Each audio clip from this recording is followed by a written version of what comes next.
After the stones were quarried nearby, and also quarried down the Nile in Aswan, they were then transported to the Giza Plateau using boats. Then workers began raising stones to the next level, using cranes on each midpoint on all sides of the pyramid. Then stones were moved into the precise position to form the next level. Greek historian Herodotus was right. Stones were lifted easily from one level to the next. Then the next layer is constructed and repeated all the way to the top. After the internal chambers are completed, the north side of the pyramid is constructed with a groove to allow access to the subterranean chamber and the internal ramps to build the king and queen's chamber.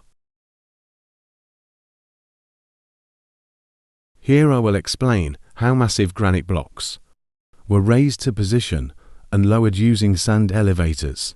The subterranean chamber is not a burial chamber at all, rather a place where counterweights, possibly sand, was used to raise blocks up using a pulley system, where the sand would remain underground pushed into the well. Here is a diagram of the pyramid, and here is a diagram of what was actually constructed first. The Grand Gallery serves three purposes: raising huge blocks to position, supporting the massive weight above, and moving the king's sarcophagus to its resting place. Here you see that the granite is raised up the ascending passage and up the Grand Gallery ramp as the more sand is added to the counterweight, lowering it to the subterranean chamber. A proton pulley is used for the rope that's connecting the granite and counterweight. That is why the above passages and the subterranean chamber were made at the same angles.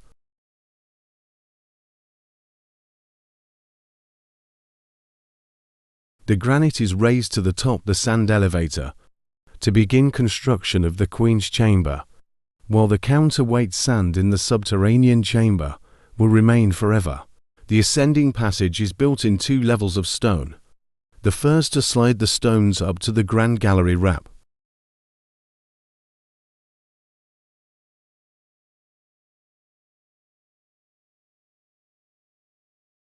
Here are some early pictures of the Grand Gallery ramp.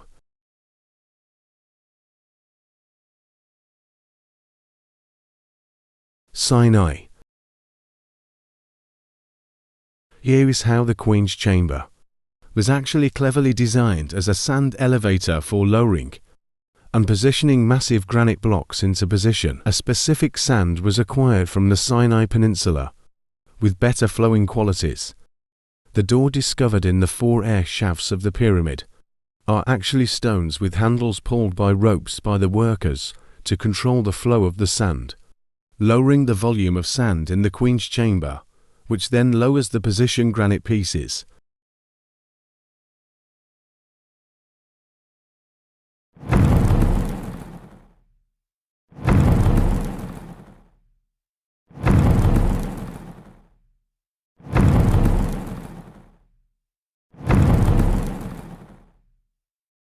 Once a layer of stone is positioned, the process is repeated.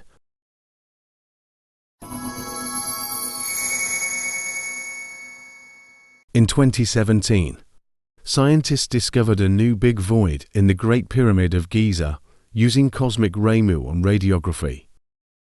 I believe one day they will discover another Grand Gallery in the big void, which was built to construct the King's Chamber using a second sand elevator.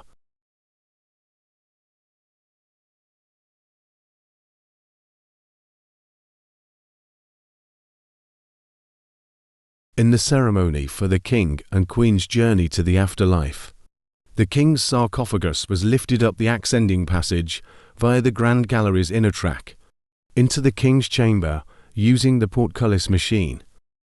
The second layer of stone is added to complete the narrow ascending passage, and the Grand Gallery is completed as the height of the pyramid goes up. Casing stones are laid on the corners first. by teams on each corner meeting in the middle. Then the capstone is placed on top. Herodotus was right again. The pyramid was finished top to bottom. Not so precise stones were used behind the casing stones. The main outer steps are taller, creating the pyramid's 51.5-degree angle.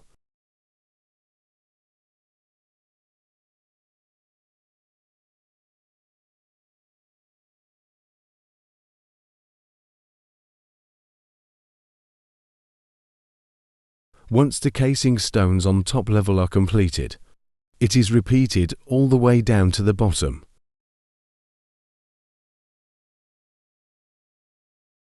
Once the king and queen are finally placed in their internal resting places, ropes are cut on the portcullis machine to prevent any grave robbers entering their chambers. This is why the entrance was built higher on the ground, because the pyramid was surrounded by a moat.